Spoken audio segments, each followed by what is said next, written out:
안녕하세요. 저는 어릴 때부터 친가 식구들에게 애정 한번 받지 못하고 자란 장녀라고 소개를 해야 될까 싶네요. 지금은 정말 소중한 두 명의 가족이 생겼습니다. 결혼까지 했으니 남편네 시댁 식구까지 포함해야겠네요. 현재는 하염없이 행복한 날들만 이어지고 있는 중인데 사실 제가 처음부터 꽃길을 걸었던 사람은 아니거든요.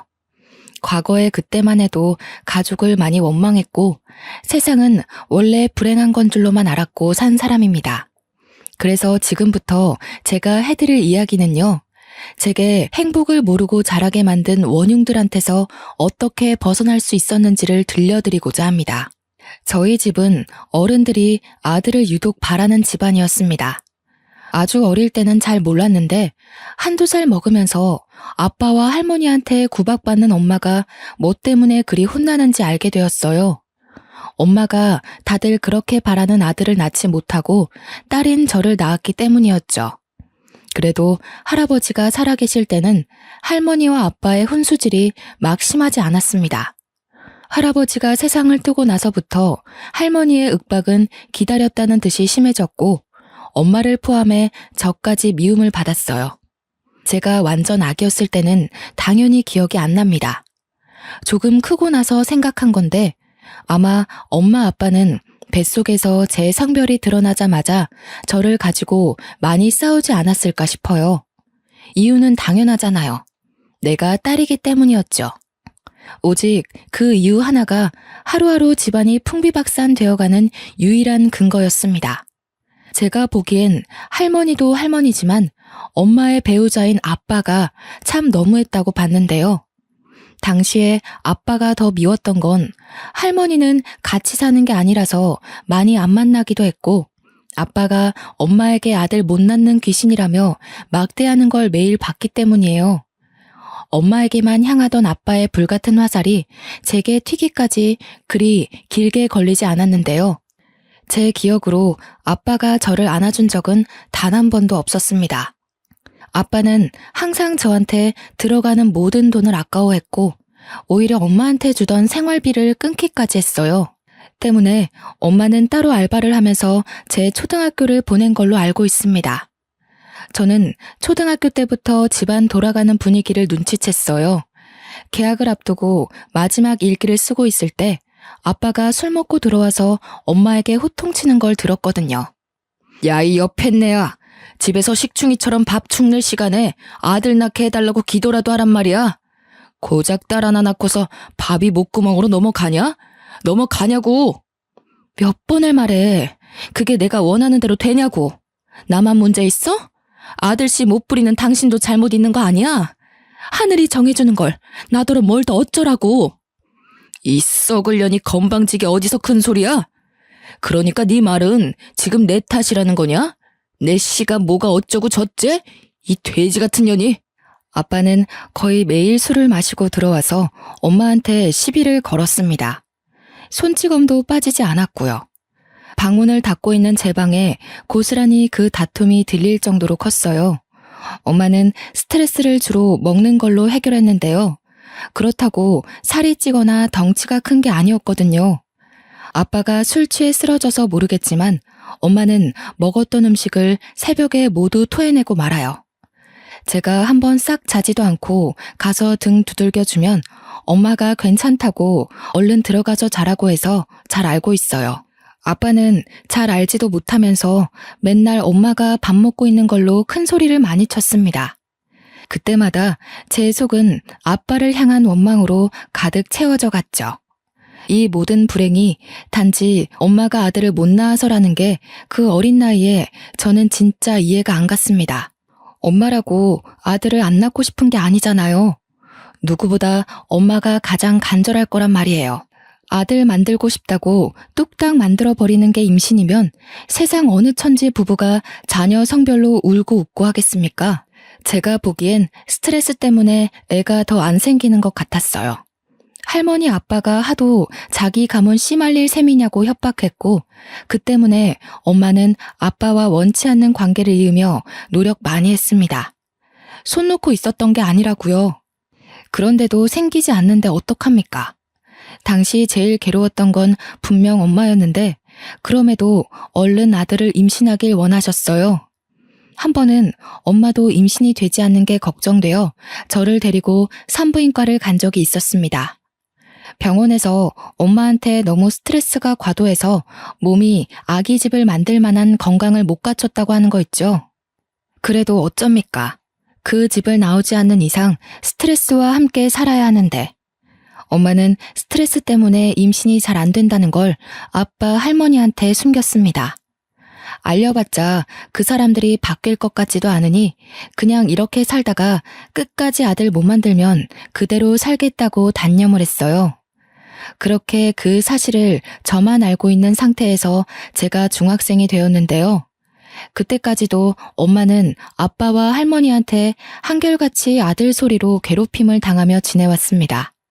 제가 학교를 다니다 보니 자리를 비워야 해서 엄마를 지켜주는데도 한계가 있더라고요. 아주 어릴 땐 아빠가 무서워서 엄마를 도우지 못했지만 중학생이 되었을 땐 저도 제 나름대로 신념과 생각이 있어서 아빠한테 대들 용기가 생기는 겁니다. 한날 하교하고 돌아왔는데 아빠가 또 엄마를 괴롭히고 있더라고요. 바로 엄마를 제 뒤로 숨기며 겁없이 아빠를 맞섰죠. 엄마가 아들을 못 낳는 게 아니라 아빠가 못 낳게 만들고 있다는 생각은 안 해? 아빠가 맨날 술 먹고 엄마 쥐잡듯이 잡는데 어떻게 애가 생기겠어. 이런 식이면 아빠 때문에 있던 애도 유산될 지경이야. 상미야, 하지 마. 방에 들어가. 엄마 아빠가 알아서 할게. 너 쓸데없는 소리 하면 혼나? 얼른 손 씻고 저녁 먹을 준비해. 나봐. 아빠도 알아야지. 모르니까 자꾸 엄마한테 함부로 하잖아. 아빤 모르지? 엄마 재작년에 병원 갔었어. 병원에서 뭘 하는지 알아? 엄마가 스트레스 과다 상태라서 아기 집이 버틸 만한 몸이 못 된대. 다 아빠 할머니 때문이잖아. 스트레스 좋아하시네. 남들은 순풍순풍 잘 만났는 거 네 엄마는 뭐가 그렇게 어렵다니? 아니 근데 이게 어린 것이 어디 아빠한테 바락바락 소리 지르고 난리야? 저는 그날 아빠한테 처음으로 맞을 뻔했어요. 엄마가 서둘러 아빠를 막지 않았다면 지금보다 더 씻을 수 없는 상처가 남았겠죠. 엄마가 저보고 방에 가라고 소리쳐서 저는 그 자리를 피할 수 있었습니다. 원래 아빠가 저한테 욕은 해도 손찌검은 안 했는데 솔직히 저도 그날 아빠 손이 올라오는 걸 보고 좀 많이 놀랐어요. 그리고 동시에 실망도 컸습니다. 그래도 아빠라고 생각해서 제가 노력하면 언젠가 아빠를 변화시킬 수 있지 않을까 하면서 한 번씩 관계 회복을 위해 애쓰기도 했거든요. 그날 후로 저는 아빠에게 딸로서의 마음을 다 접어버렸습니다. 부모 자식 간의 마지막 애정을 완전 놓아버리니 아빠를 향한 제 마음에 남은 건 분노와 원망밖에 없더군요. 저는 사춘기의 히스테리를 아마 아빠한테 제일 많이 부렸던 것 같아요. 엄마를 괴롭힌다 싶으면 자다가도 뛰어가 아빠한테 대들었으니까요. 그래도 아빠는 제가 악바리 근성으로 막아대니 엄마한테 손찌검하는 걸 줄이긴 하더라고요. 여전히 한숨 쉬고 욕하는 건 마찬가지였지만 그동안에 비하면 엄마를 덜 함부로 했습니다. 스트레스 과다 때문에 아기 집이 불안정하다고 하니 그 말에 살짝 겁먹은 듯한데 진작에 말해줄 걸 싶더군요. 엄마도 참 제 엄마지만 당시에는 어린 마음에 엄마가 너무 바보 같다고 생각했습니다. 대체 왜 아빠 할머니한테 휘둘리는지 모르겠는 거예요. 제가 이렇게 살지 말고 아빠 할머니 버리고 도망가자고 했는데도 엄마는 저를 타이르기만 했어요. 아들만 낳으면 아빠도 안 그럴 거야. 너 처음 가졌을 때 아빠가 얼마나 좋아했는지 알아? 내가 아들인 줄 알아서 그랬다면서. 할머니가 딸이 확실하다는 태몽을 꿨다면 나 엄마 지금처럼 똑같이 찬밥 신세였을 거야. 엄마는 아빠와 할머니의 본색이 어떤지 알면서도 제게는 그 사실을 자꾸 미화시켰습니다. 그러면서 하는 말이 엄마 아픔을 위로해주는 건 너무 기특하고 고마운데 식구를 너무 원망하지 말라고 하네요.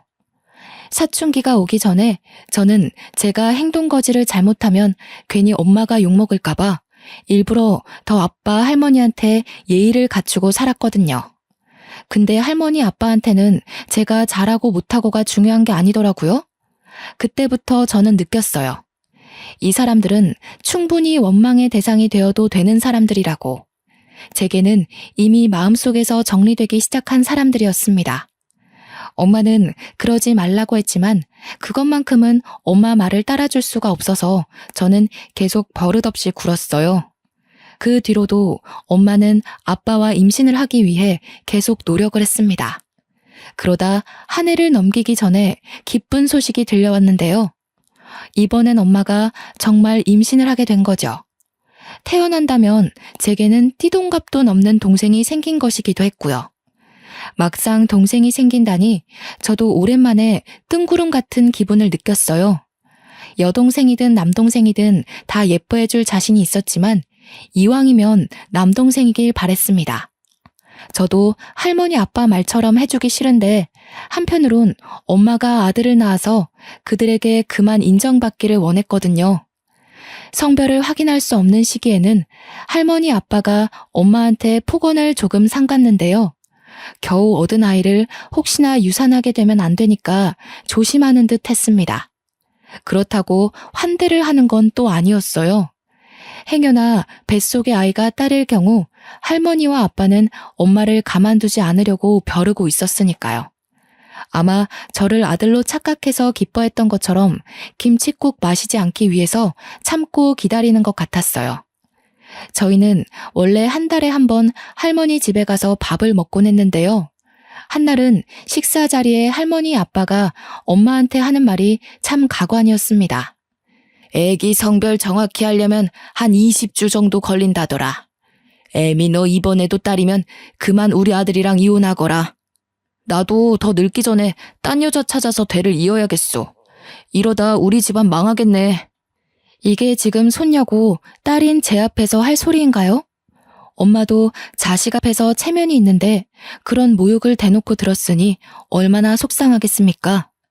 그렇잖아도 엄마는 들고 있던 숟가락을 부들부들 떨며 눈물을 떨구고 있는 겁니다. 그러면서 숟가락을 식탁에 탁 내려놓더니 평소와 다르게 할머니께 조금 큰 소리를 내었습니다. 어머님, 정말 너무하세요. 당신도 진짜 사람 아니야. 어떻게 사람을 성별로만 판단해요? 그깟 돼 있는 게 뭐가 그렇게 중요한데요? 막말로 제 아이 태어나고 어머님은 얼마나 사실 수 있는데요? 돌아가시고 나면 그만인 거지. 대를 잇고 못 잇고가 죽고 나면 대체 무슨 상관이냐고요. 뭐야? 말하는 싸가지가 뭐 이래? 어디서 안 하던 짓을 하고 있어? 너 지금 애 하나 생겼다고 유세 부리는 거냐? 쫓겨나고 싶니? 네, 유세 좀 부려볼게요. 어머님도 이딴 게 아들이라고 엄청 유세 부리시잖아요. 저는 그러면 안 되나요? 적어도 제 아이들은 어머님 아들보단 다 잘날 거예요. 당신 미쳤어? 우리 엄마한테 무슨 말버릇이야? 그리고 뭐? 이딴 게 아들? 이게 임신했다고 오냐오냐 해줬더니 확 그냥. 그때 아빠가 엄마를 향해 숟가락을 올리는데 예전 같았으면 바로 내리쳤을 것을 엄마의 임신 때문인지 그냥 때리는 신용만 하더라고요. 아빠가 분을 삭히며 열을 내고 있는 순간 그때 시모가 식탁 위에 있는 동치미 국물을 엄마한테 뿌렸습니다. 엄마 옷이 동치미 국물에 쫄딱 젖고 말았죠. 기어오르는 것도 정도가 있지. 네가 뭐라도 된 것 같으냐? 너는 그냥 우리 집안 후손을 낳아줄 기계일 뿐이야. 며느리 대우라도 받고 싶었나 본데 착각하지 말거라. 애미애비 없는 년은 이래서 안 돼. 저는 외할머니 외할아버지가 없어요. 제가 겨우 2살일 때 두 분 다 뇌출혈로 돌아가셨다고 들었습니다. 그래서 할머니가 제 엄마한테 한 번씩 애미애비 없는 년이라고 생각 없이 툭툭 던졌는데요. 제가 저때 사춘기 절정이었다고 말하지 않았습니까? 그래서 인정사정이 없는 상태였거든요. 저는 할머니의 몰상식한 행동에 참지 않고 자리에서 일어나 식탁에서 가장 비중이 컸던 아구찜 접시를 들었습니다. 할머니 얼굴에 사정없이 냅다 뿌려버렸어요. 접시에 늘러붙은 콩나물까지 손으로 싹싹 긁어서 던졌고 할머니 옷에다가 더러워진 손을 닦았습니다. 할머니가 기어오르는 사람한테 이런 식으로 하길래 저도 한번 해봤어요. 기분 나쁘세요? 알면 작작하세요. 한 번만 더 우리 엄마 건들면 저 더한 짓도 할 거예요. 그 아구찜도 엄마가 입덧으로 생선을 힘들어했는데 할머니가 자기 아들 좋아하는 음식이라고 무시하고서 준비한 거였어요. 저는 경악하는 할머니 얼굴을 똑바로 마주하면서 겁도 없이 노려봤습니다. 지금 돌아봐도 그때 저는 무척 거침이 없었다고 봅니다.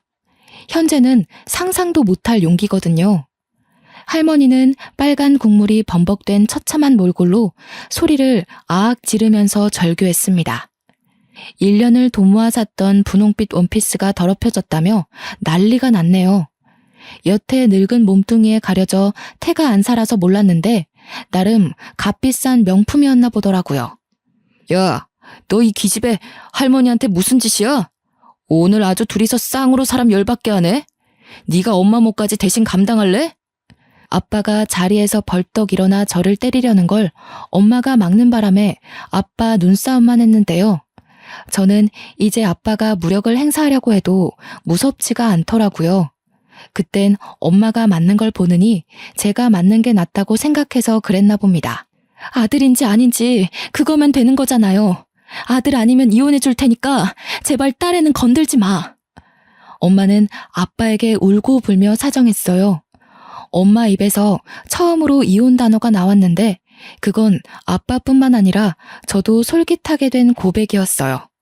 이혼해준다는 엄마 말에 아빠는 씩씩거리며 주먹질을 참았고 엄마는 혹시나 아빠가 다시 화낼까 싶어서 그대로 저를 데리고 밖으로 나왔습니다. 그렇게 엄마가 임신 20주 될 때까지 집안이 조용했어요. 할머니는 저 때문에 화가 많이 났는지 엄마한테 결과 보고만 하라며 연락을 끊어버렸네요. 20주는 생각보다 빨리 다가왔습니다. 아빠, 할머니는 오래 기다렸는지 아침부터 엄마를 재촉했어요. 그렇게 병원을 다녀온 뒤로 이 끈질긴 관계가 드디어 정리가 되었는데요. 엄마 뱃속의 아이가 아들이 아닌 딸이라는 게 밝혀지자 아빠가 기다렸다는 듯 이혼 서류를 내밀었습니다. 할머니는 인사도 없고 얼굴도 비추지 않았죠. 엄마는 양육비를 받는다는 조건으로 이혼에 합의를 했고요. 제가 원래 살던 집은 재산 분할로 처리되어 팔렸습니다. 저와 엄마는 집을 나오고 밤새 걸어서 겨우 여관 같은 단칸방을 얻어 살 수 있었는데요. 재산 분할받은 돈이 아니었다면 이마저도 못 구했을 거라 감지덕지하며 계약했습니다. 원래 살던 형편보다 훨씬 어려워졌지만 저는 내내 기분이 들떠 있었어요. 더 이상 아빠와 할머니의 저주가 없고 엄마와 둘만 있는 그 시간이 너무 좋았거든요. 그 사이 엄마는 갈수록 움직임이 불편해지고 배가 불러왔습니다. 출산이 임박하게 되었는데 제가 이날만 생각하면 아직도 마음 한구석이 쿵쿵 뛰어요. 엄마가 만삭이라 몸이 안 좋은 걸 알아서 친구들과 놀지도 않고 바로바로 하교를 했는데 한날은 저희 집 문이 활짝 열려 있는 거 아니겠습니까? 서둘러 집안을 살폈으나 엄마는 없고 어질러진 이불만 있었습니다. 엄마가 어떻게 되었을까봐 혹시 아빠가 저희를 찾아내서 엄마한테 해코지를 했을까봐 너무 무서웠어요. 가방도 못 벗고 엄마를 찾아 나서려고 신발을 다시 신는데 집주인이 저희 집에 들어오더라고요. 저는 바로 주인 아줌마를 붙잡고 엄마를 봤냐고 여쭤봤죠. 그럼 너희 엄마야 받고 말고. 지금 내가 데리고 있어. 엄마가 너 지금쯤 하교할 시간이라고 봐달라고 하더라. 이리 와라. 네 동생 태어났다. 너무 예쁘더라. 집주인은 본래도 마음씨가 좋은 분이세요. 저희 사정을 알고서 방세도 10만 원 낮춰서 해주셨거든요. 집주인 아줌마께서 평소에도 만삭 엄마가 혼자 있는 걸 신경 쓰며 한 번씩 집에 들려주곤 했는데 마침 엄마가 진통이 온 걸 봤다고 하는 겁니다. 집주인이 자기도 집에서 출산해 아들을 낳았다면서 그 진통이 어떤 징조인지 알아서 엄마를 급히 집에 데려갔다는 거 있죠. 집주인 덕분에 저희 엄마가 무사히 출산을 했고 이후 주인 아줌마는 엄마 산후조리에도 많은 도움을 주셨어요. 내가 줄 건 없고 우리 둘째가 이번에 초등학교 가거든. 예전에 입었던 아들 옷들 좀 챙겨왔어. 딸이라서 좀 그럴 수도 있겠지만 당장 급할 테니깐. 도대체 이 많은 은혜를 어찌 갚아야 할지. 고맙습니다. 고맙습니다, 정말. 꼭 기억하고 보답하겠습니다. 일이 자꾸 울어서야 예쁜 딸 둘을 씩씩하게 키울 수 있겠소? 네가 상미라고 했지? 엄마 많이 위로해줘야겠다. 집주인은 자기 아들 옷 중에서 작은 옷들을 제 동생한테 입히라고 주기도 했습니다. 당연히 갓난 아기한테는 컸으며 또 남자의 옷이라 공주풍 옷은 아니었지만 엄마는 그것만으로도 정말 감사히 생각하며 집주인에게 고개를 한참 숙였어요. 저 또한 감사한 마음은 마찬가지였습니다. 그래서 이후에도 더없이 예의를 갖추고 밝고 씩씩한 태도를 보였죠. 다 큰 나이에 여동생을 얻었지만 마치 자식이 있다면 딸을 안고 있는 기분처럼 느껴졌어요. 아이가 너무 작고 소중하더라고요. 이름은 상이라고 지었는데 집주인이 저같이 상자 돌림하라고 추천해준 이름이었습니다. 식구가 하나 더 생기니 다른 의미에서 또 살맛이 나더라고요. 근데 문제는 엄마가 여동생 때문에 일을 할 수 없어서 그동안 수중에 있는 돈이 다 떨어진 상태였어요.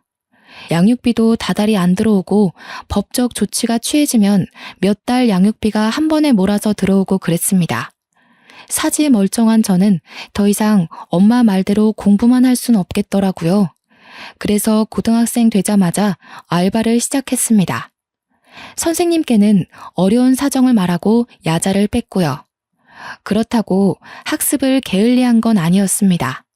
따로 공부할 시간이 부족해서 특히 수업 시간에 집중을 했죠. 학교 교육만으로도 충분히 제 성적은 무섭게 치고 올랐고 어느새 진학 상담할 때가 되고 보니 서울대보다 한 단계 낮은 대학에 장학금을 받고 갈 수 있는 수준이 되어 있더군요. 엄마, 내가 꼭 훌륭한 건축사가 돼서 집 선물해 줄게. 상이 방, 내 방, 엄마 방 하나씩 있는 걸로. 엄마는 어떤 집에서 살고 싶어? 아이고, 무슨. 엄마는 바라는 거 하나도 없어. 해준 것도 없는데 네가 이만큼 잘 커준 것만으로도 충분히 선물 받은 기분이야. 엄마 신경 쓰지 말고 그냥 공부만 열심히 해줘. 또 이런다. 내가 왜 공부 열심히 했는데 엄마 상이 같이 살 집 만들고 싶어서 건축과 간 거란 말이야. 엄마는 저를 기특하게 여겼지만 정말로 어떤 걸 크게 바라지는 않았습니다. 엄마 성향을 알기 때문에 저는 엄마가 괜찮다고 해도 밀어붙일 생각이었어요. 그래서 엄마가 쉬엄쉬엄 하라는 말에도 뭐든 최선을 다해 임하고 집중하며 지냈습니다. 저는 대학을 다니면서도 알바를 자처해서 열심히 돈을 벌었고 그 돈을 전부 엄마한테 생활비하라고 보내줬습니다. 덕분에 엄마는 그 돈으로 상이를 어린이집까지 보내면서 키울 수 있었어요. 참 청춘이었네요. 저도 제가 이렇게 목표만 보고 무섭게 달릴 수 있는 사람인지 몰랐거든요. 졸업할 무렵 저는 한 건축회사에 인턴 시험 합격했고요. 4학년 마지막 학기에 바로 인턴 일을 시작했습니다. 저는 인턴 때부터 유능한 신입으로 인턴들 사이에서 입소문을 타게 되었는데요. 그 덕분에 선배님들이 잘 봐주셔서 수습을 무사히 통과하고 정사원이 되었고 그 뒤로도 쭉쭉 승승장구만 하였습니다. 직장인으로 생활한 지 한 5년 차 되었을 때였던 것 같은데요. 저희 식구는 제법 이사 갈 수 있는 돈을 모아서 그 단칸방에서 벗어날 수 있었습니다. 저는 그동안 저희 식구에게 큰 은인이나 다름없는 집주인께 너무 감사해서 그 보답으로 작은 사례를 준비해서 드렸어요. 어머나, 나를 뭘로 보고 이 돈 못 받아. 내가 어디 돈 받으려고 너희 식구 들여다봤겠니? 상미야, 이 아줌마 이상한 사람 만들지 마.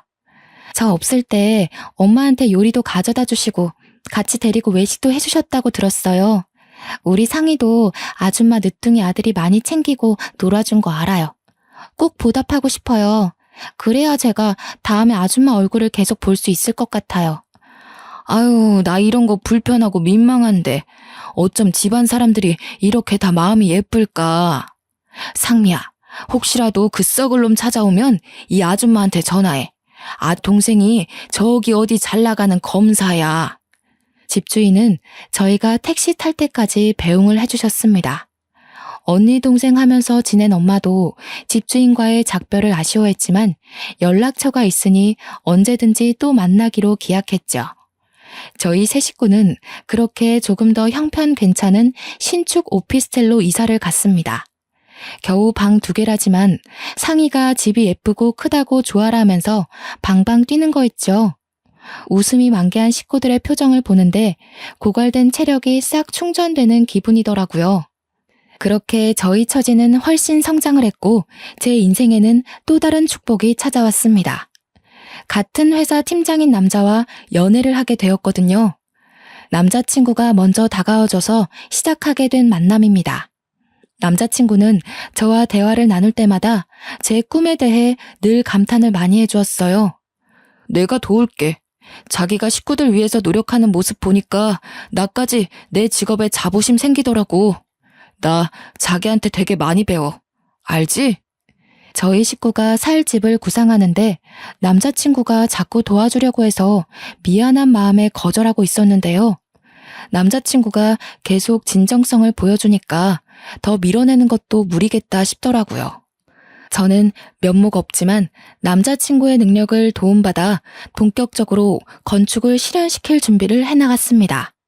미래에 우리 엄마가 편히 지낼 주택집을 짓고 싶다 하니 공기 좋고 물 좋은데 심지어 가격까지 괜찮은 땅을 열심히 알아봐 주더라고요. 남자친구 덕분에 한동안 여기저기 땅 보러 다니느라 바쁘게 지냈네요. 일하다가 알게 된 건데 남자친구가 건축 계통에서 꽤 이름 날리는 유능한 팀장이더라고요. 당연히 바쁠 텐데도 끝까지 제가 하는 일에 힘 보태겠다고 고집을 부려 고맙다가도 난처했던 게 한두 번이 아니네요. 그렇게 아빠와 할머니 없는 세상에서 저는 제 식구들과 행복할 날만 남았다고 생각했습니다. 그런데 역시 그 악독했던 인연이 쉽게 떨어져 나갈 건 아니었나 봅니다. 남자친구와 함께 땅을 보고 퇴근 후 같이 우리 집에 가게 되었는데 집 앞에 갔더니 학교 마치고 하교한 상희가 누구와 같이 서 있는 겁니다. 당시 여동생 나이는 15살이었습니다. 누군가 싶어서 상희를 따로 부르지 않고 남자친구와 함께 다가갔는데요. 아무리 봐도 우리 손녀 똑 닮았는데 이름이 상희라고 했니? 언니가 정말 상미 아니야? 익숙한 목소리를 듣자마자 저는 순간 걸음을 멈췄습니다. 한동안 묻어두고 지냈던 할머니였기 때문이죠. 오랜만에 보는 것이기도 했고 몰골이 너무 거짓골이라서 바로 못 알아봤던 거예요. 깜짝 놀란 저는 뒤늦게 정신 차리고 쫓아가서 여동생을 분리시켰습니다. 뭐야 당신? 여기가 어디라고 찾아와요? 무슨 낯짝으로 우리 식구를 찾아오냐고요.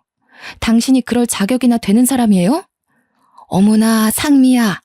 우리 손녀가 벌써 이만큼이나 컸어? 참 예쁘게도 컸네.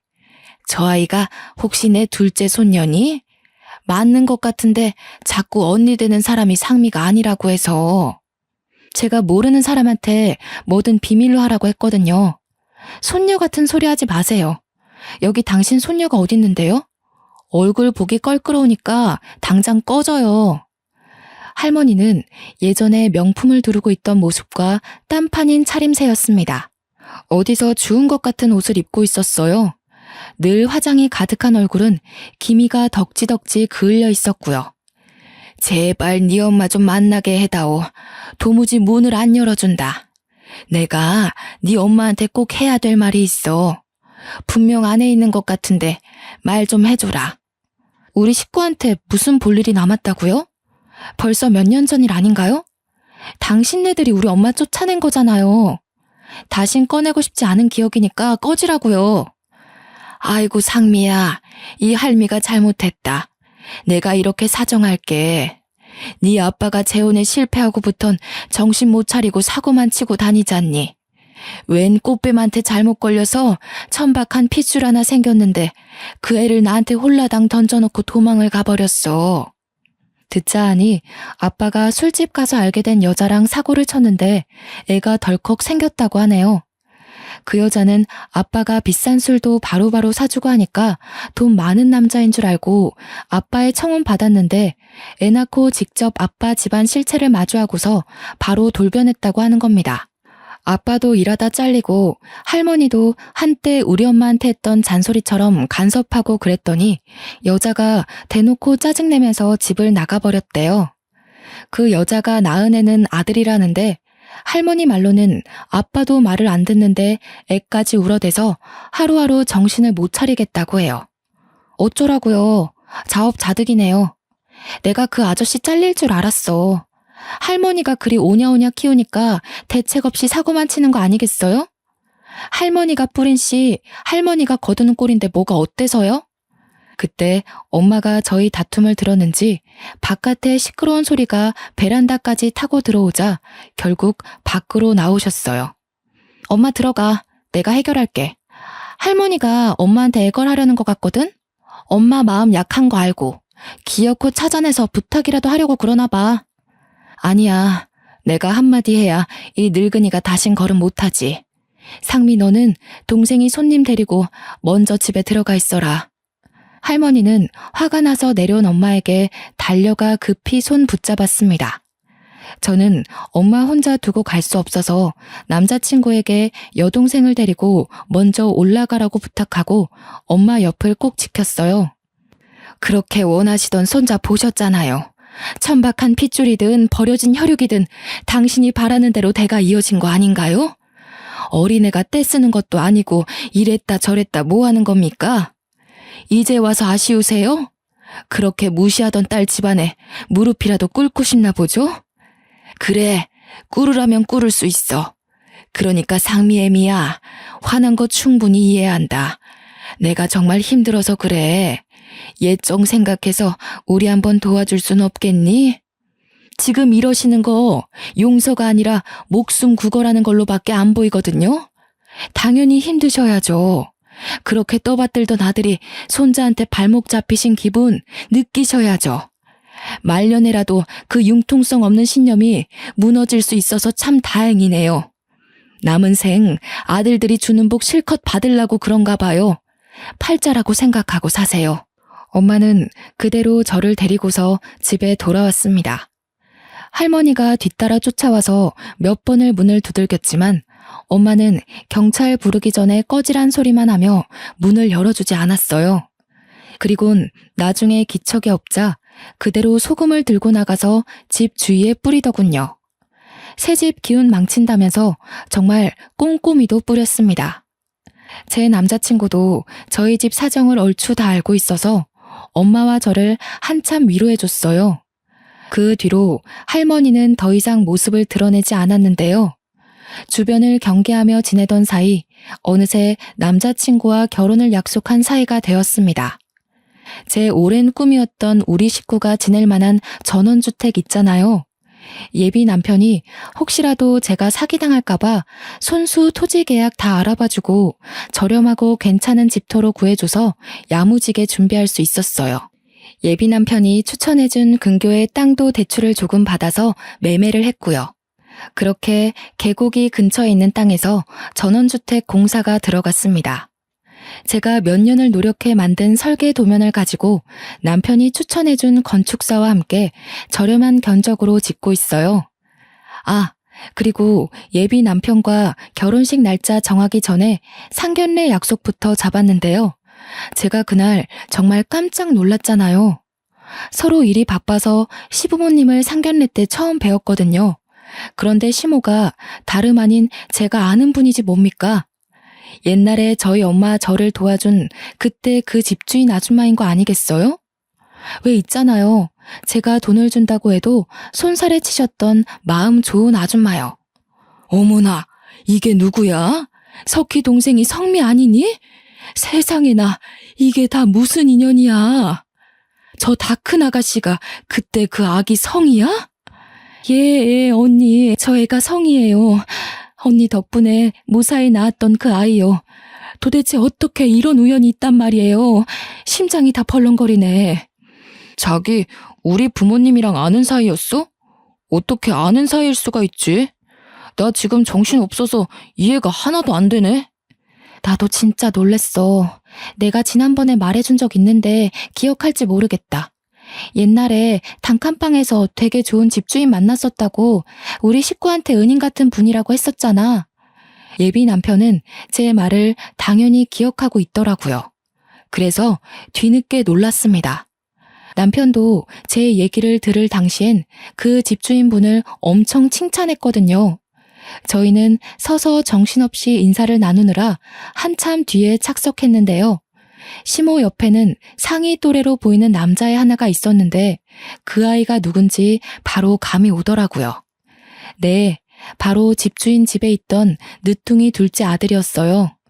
우리 상이 어린이집 다닐 때 그 옆에 초등학교를 다니면서 항상 상이를 친동생처럼 손잡고 등하교 하던 아이였죠.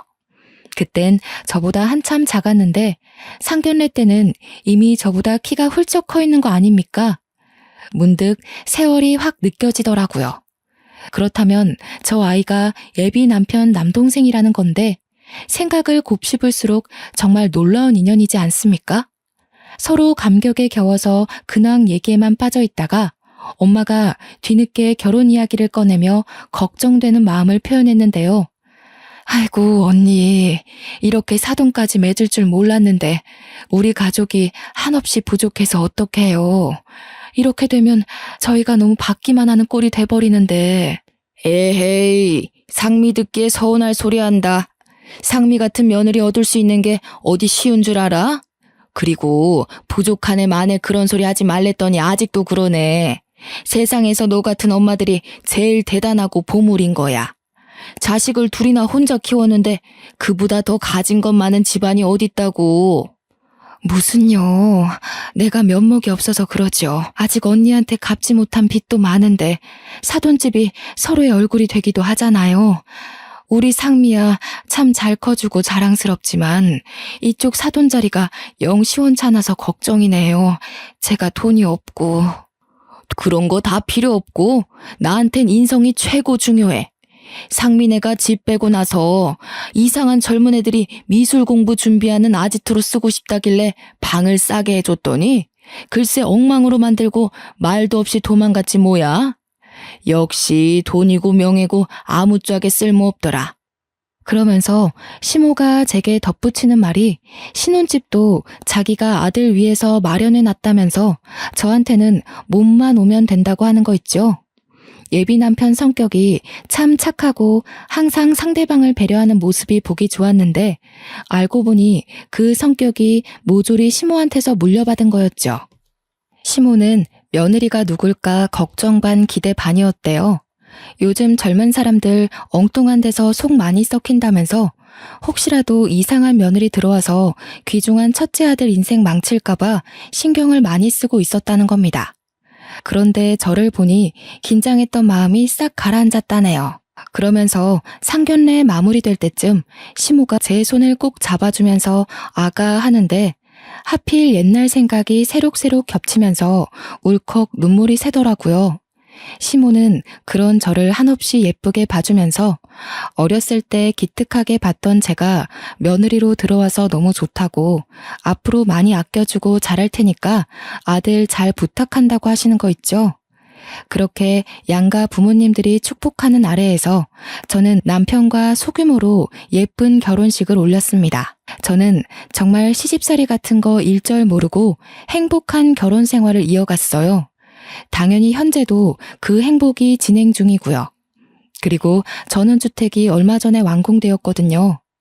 남편과 제가 직장 일을 병행하면서 우리 엄마 이사 준비까지 돕고 있는데 하루하루가 여러모로 알차고 바쁜 와중에 이 사연을 쓰고 있답니다. 엄마는 이사하는 내내 마주할 때마다 웃음꽃이 펴 있었어요. 특히나 마당의 조그마한 텃밭과 연못이 그렇게 마음에 드나 봐요. 아직 내부에 정리할 게 한참인데 갈 때마다 손수 키운 농작물이 금붕어 샀다면서 자랑하시더라고요. 얼마나 귀여운지 모릅니다. 남편도 자기 장모님의 웃음이 좋은지 귀찮을 법도 한데 엄마가 하는 모든 말에 대응을 잘해주는 거 있죠. 저는 한 번씩 과거에 엄마가 매일 밤 울던 때가 생각이 나서 순간 감정이 울컥할 때도 있어요.